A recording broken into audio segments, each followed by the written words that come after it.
Eu sei. Todo ano o pessoal te fala que o Papai Noel existiu de verdade, que ele era um bispo católico. Isso aí eu já sei. Mas você acha mesmo que a gente vai pegar um vídeo inteiro para ficar só repetindo aquilo que você já sabe? Então se prepara, porque hoje eu quero mostrar para vocês quem foi o Papai Noel na vida real, com detalhes, incluindo aquela história que eu sei que você está esperando para eu contar, que é ele sentando a mão na cara do alho. Então bora lá!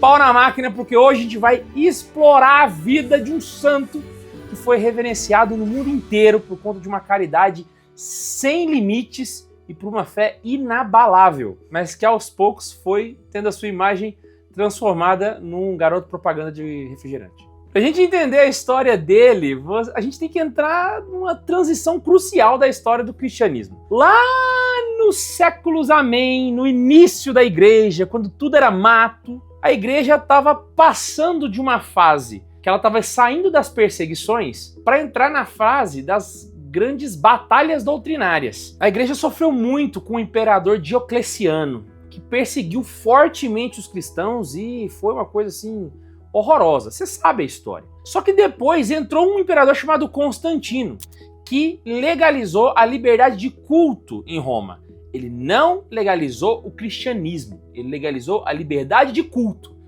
Todo mundo pode professar a fé que quiser, foi isso que aconteceu. E aí a perseguição acabou e a igreja começou a ter que colocar os pilares que sustentavam a sua doutrina, para não deixar que a coisa virasse festa. É exatamente nessa fase que a igreja agora está livre para poder debater melhor a doutrina e consolidar e defender essas doutrinas fundamentais, é que surgem as mais graves heresias da história da igreja. E uma delas, que você já deve ter ouvido falar várias vezes, foi o arianismo. E ela teve esse nome por conta do seu inventor, que foi o Ário. O Ário foi um padre de Alexandria e ele ensinava que Jesus Cristo ele não era eterno e nem divino como Deus Pai, mas que ele era, entre as criaturas, a mais perfeita de todas. Você percebeu que ele colocou Jesus no lugar de Nossa Senhora, né? Você entendeu muito bem aqui.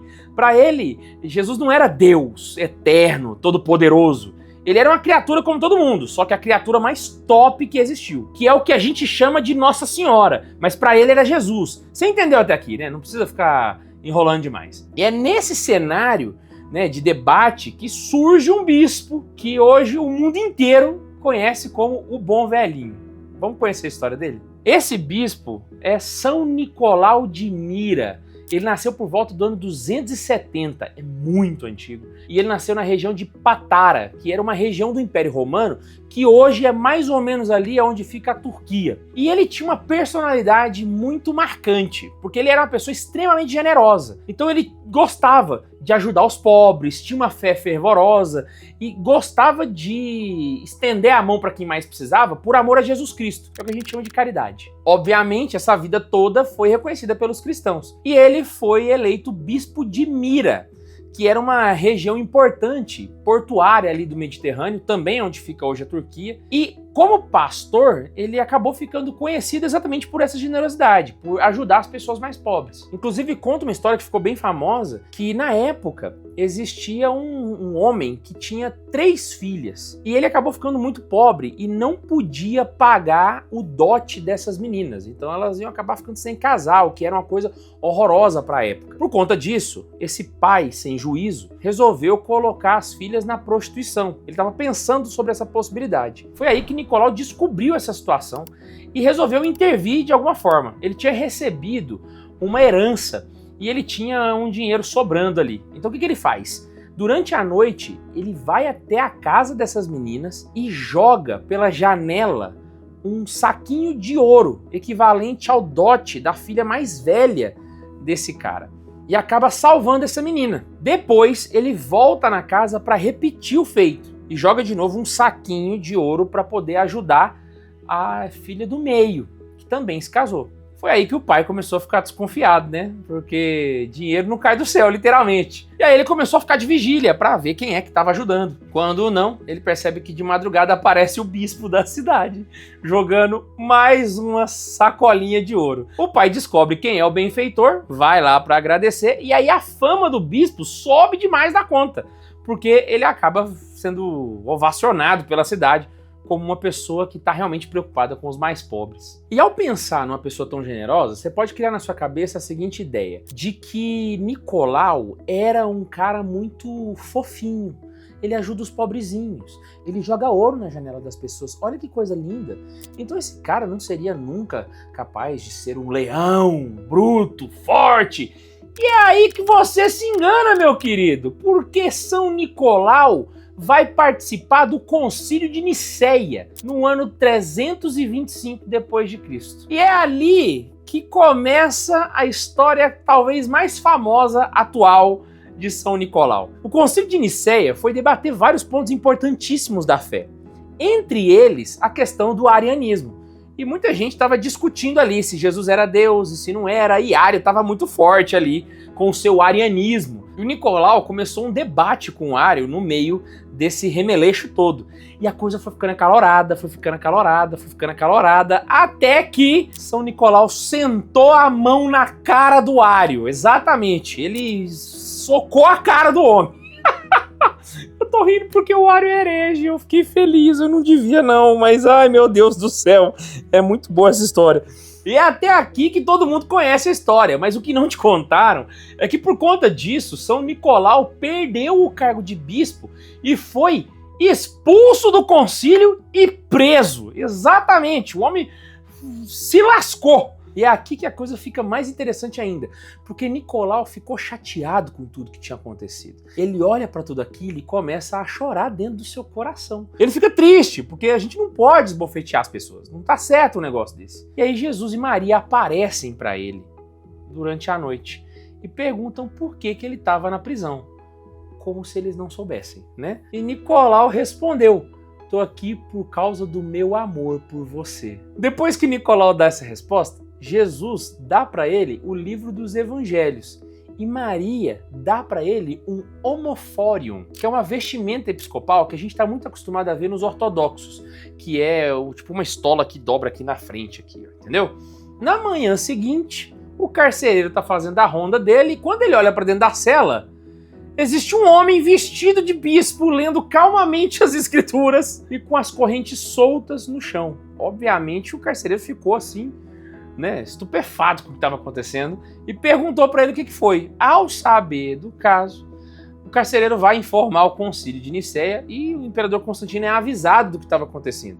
E aí ele é reintegrado dentro do concílio de Nicéia porque eles acharam muito crível a história e aceitaram ele de novo. Então aí ele volta a participar do concílio, volta a ser bispo de Mira e a coisa volta ao normal, para desespero do Ario. Essa história ainda tem outras duas versões, tá bom? Existem versões dessa história que falam que Jesus e Maria teriam aparecido para Constantino e não para ele. E aí Constantino teria visto Jesus e Maria dando, né, o livro do Evangelho e o homofórion para ele, aí ele reintegrou ele no Concílio de Nicéia. E aí, depois de muita briga, o Concílio de Nicéia resolve concordar com essas visões de Nicolau, decide contra Ario e produz um maravilhosíssimo Credo Niceno-Constantinopolitano. São Nicolau foi tão famoso que a vida dele acaba inspirando várias tradições, tanto ali na região da Turquia, quanto também na Europa. E essas tradições é que vão dar origem às tradições natalinas de hoje em dia, que não surgiram por conta de um impulso comercial, mas por conta de um sentido espiritual. Um exemplo disso é a história das bolsas de ouro. Lembra da história que ele jogou para as filhas lá, né? Com o passar do tempo, as crianças começaram a ouvir essas histórias, de que havia um bispo muito generoso, que ajudava as pessoas que mais precisavam. E por conta disso, as crianças começaram a ser ensinadas a colocar alguma coisa na janela para receber esse presente de São Nicolau. Foi daí que surgiram as meias natalinas, que a gente pendura, que não é uma meia para você calçar, igual o pessoal hoje em dia fica usando. Essas meias natalinas é para você pendurar na janela, entendeu? Para receber essas moedas de ouro de São Nicolau. Só que a tradição não era na festa do Natal, ela era no dia 6 de dezembro, que é a festa litúrgica de São Nicolau, tá ligado? E aí criou-se essa tradição de colocar essas meias. Só que os pais das crianças começavam a ficar pensando, né? O meu filho tá colocando a meia, vai dormir e amanhã tem que ter alguma coisa dentro da meia, né? O que a gente vai fazer? Vamos colocar alguma coisa dentro da meia. E aí os pais das crianças começam a dar presentes nessas meias. A criança coloca e no outro dia, quando ela acorda, tem um presente que os pais colocaram lá. Daí surge a troca de presentes na festa de São Nicolau. E esses presentes, eles tinham um sentido catequético. Não é só você entregar o presente, fica feliz, dá um abraço, ó, meu PlayStation, meu Deus. Não. Era uma oportunidade para catequizar as crianças e ensinar que o maior presente de todos foi o próprio Jesus, que Deus Pai deu para nós para nos salvar. Então, do mesmo jeito que um pai presenteava um filho com um PlayStation 5, mentira, não tinha PlayStation naquela época, né? Mas presenteava com alguma coisa, Deus Pai também nos presenteou com o maior presente de todos, que é Jesus Cristo. E aí você transformava aquela festa de São Nicolau numa eterna catequese. Assim era a forma como se comemorava a festa de São Nicolau na Ásia Menor. Só que essa festa foi se espalhando por toda a Europa e ganhando um corpo diferente em cada região que ela chegava. Essa catequese de Jesus Cristo, ela acabou chegando na Alemanha como um pedido de presente a Jesus Cristo. Então, na Alemanha, as crianças, ao invés de pedir para São Nicolau, elas pediam diretamente para Jesus. E aí que a gente tem aquela história bonitinha do pequeno Joseph Ratzinger, que depois virou Bento XVI, que com 7 anos de idade escreveu uma carta para Jesus pedindo um missal e uma estola de presente de Natal. É porque essa tradição de ensinar de que Jesus Cristo é o verdadeiro presente acabou cruzando com a festa do Natal e também com quem é que dava o verdadeiro presente. Então, culturalmente, tudo foi virando uma maçaroca só, né? Então, Jesus Cristo que dá o presente, né? A festa de São Nicolau, a festa do Natal, que também é de Jesus, e aí a coisa foi se interligando de forma que os presentes e as tradições de São Nicolau foram migrando para a festa do Natal, que aconteciam 20 dias depois. Eram muito próximas, isso acabou fazendo essa conexão. Mas não vamos passar o carro na frente dos bois, não. Vamos lá. A devoção de São Nicolau, depois da morte dele, acaba se expandindo por vários continentes e ganhando uma força muito forte. E antes da gente falar de Natal, vamos falar de como é que era o culto a ele, porque ele foi um santo muito famoso na Europa na época após a sua morte. Então vamos lá. Depois da morte dele, São Nicolau acabou ficando muito conhecido por ser milagreiro, né? O taumaturgo que eles falam. A festa dele acabou se consolidando muito fortemente em várias regiões do globo, principalmente por conta da ocasião da transladação das suas relíquias. Eu vou contar isso aqui com mais detalhes. Vamos lá. A partir do século X, essa fama de milagreiro começa a ganhar muita força. E aí, inúmeras igrejas, capelas e mosteiros passam a ser dedicados a São Nicolau. Então o nome dele era invocado por todas as classes sociais na Ásia Menor e da Europa. E vale lembrar um detalhe, nessa época ainda não existiam canonizações, não existia o processo jurídico igual a gente conhece hoje em dia. Então o santo ele era proclamado pelo povo mesmo. Então conforme as pessoas vão reconhecendo a santidade dessa pessoa e essa fama vai se espalhando, vai se consolidando a santificação de alguém. Não era algo jurídico que você vira e tem uma cerimônia para canonizar, entendeu? Então era uma coisa meio que o próprio sensus fidei fidelium, o próprio senso do povo de Deus que vai consolidando. A coisa era assim que acontecia. Nessa época também surge uma lenda relacionada a alguns marinheiros que estavam enfrentando uma tempestade muito violenta. E aí eles vão e invocam o nome de São Nicolau, invocam a intercessão dele.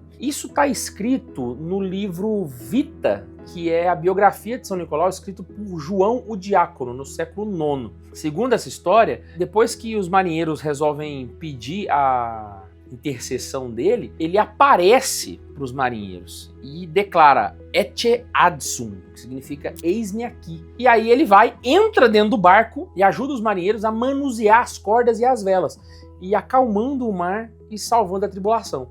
Essa história ficou tão famosa, mas tão famosa, que ela é um dos starts que fazem com que ele fique conhecido em toda essa região.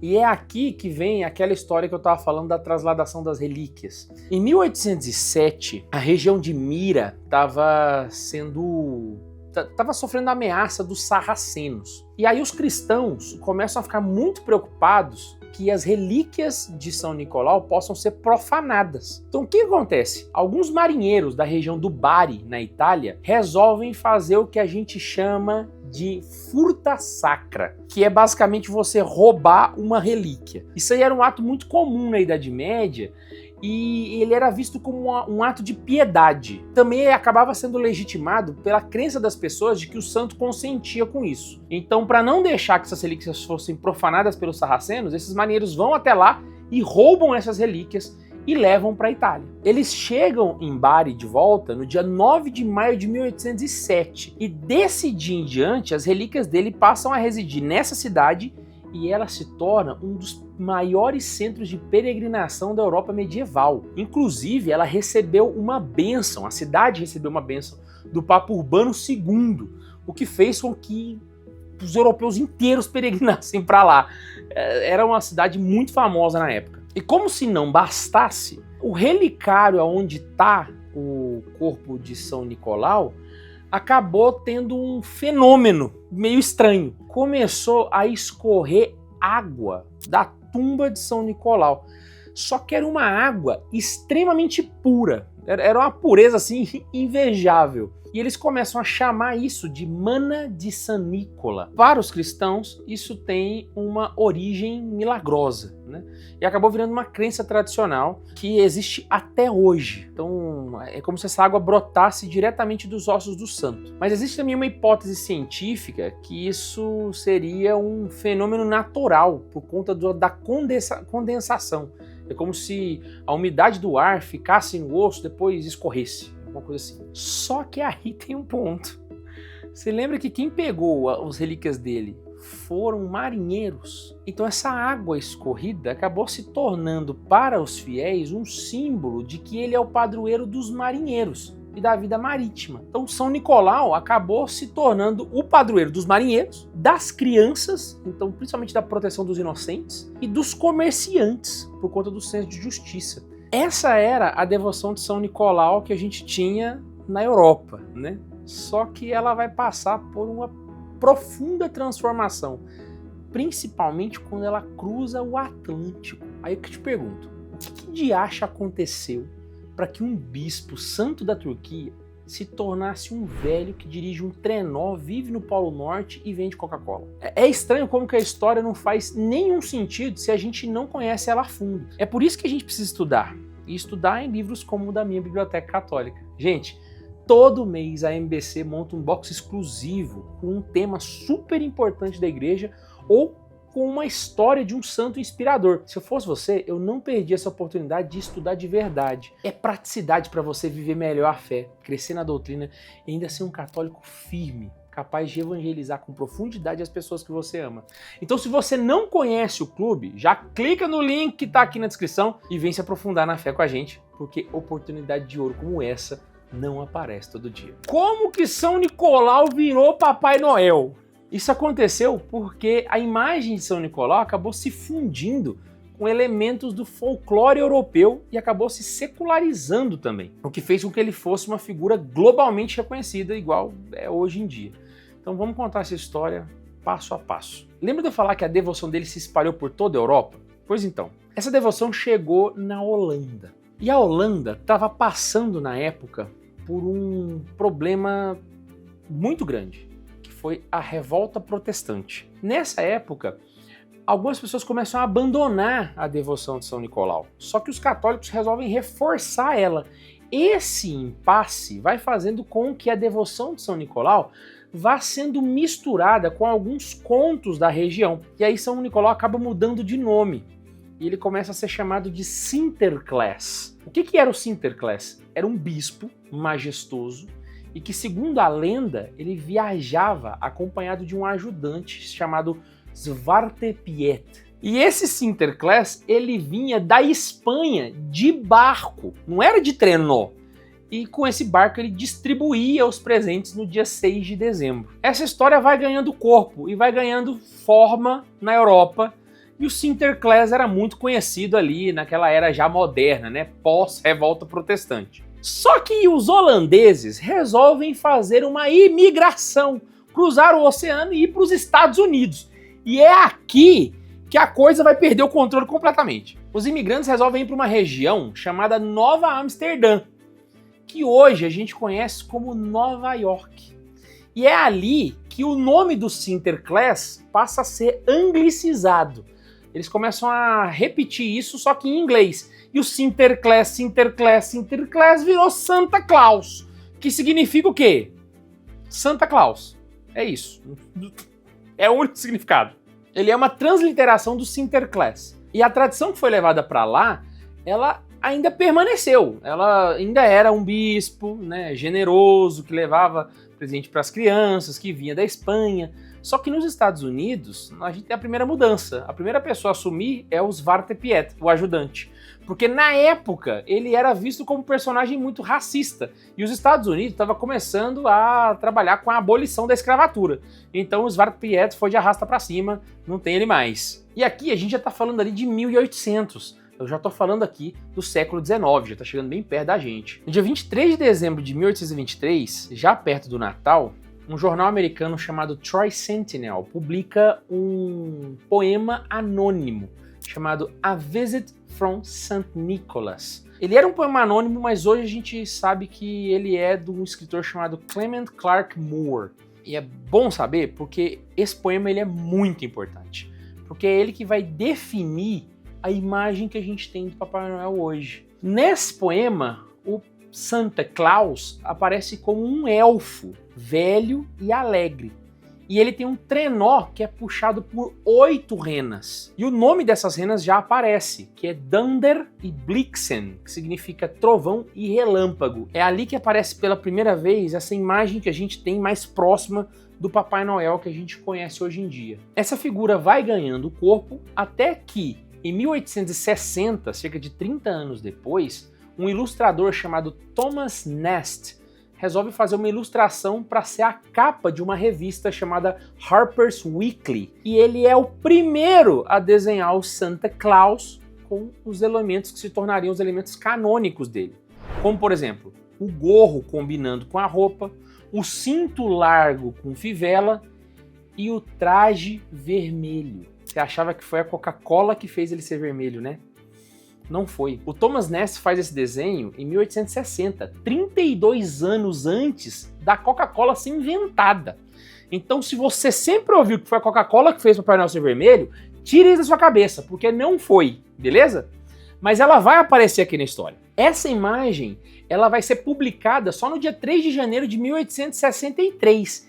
E é ela que faz com que a gente tenha na nossa cabeça a imagem do Papai Noel que você está pensando exatamente agora. E ela acrescenta um elemento também muito importante. É nessa ilustração que ele passa a ter uma oficina no Polo Norte. Só que isso ainda era muito conhecido ali na região, ainda era uma coisa muito, né, regional ali de Nova York e próximo, nada além disso. Só que aí entra a Coca-Cola na jogada. Em 1931, a Coca-Cola foi fazer uma campanha de Natal e ela chama um ilustrador chamado Haddon Sandblom. E ele pega a ilustração do Thomas Nast para fazer toda a campanha global da Coca-Cola. E é aqui que o mundo inteiro compra a imagem do Papai Noel. E aqui, irmão, já não tem volta mais. Todo mundo agora tem o Papai Noel na cabeça. E é assim que um bispo turco que ajudava crianças vira um garoto propaganda de refrigerante. Inclusive, a própria Coca-Cola confirma isso no seu site oficial.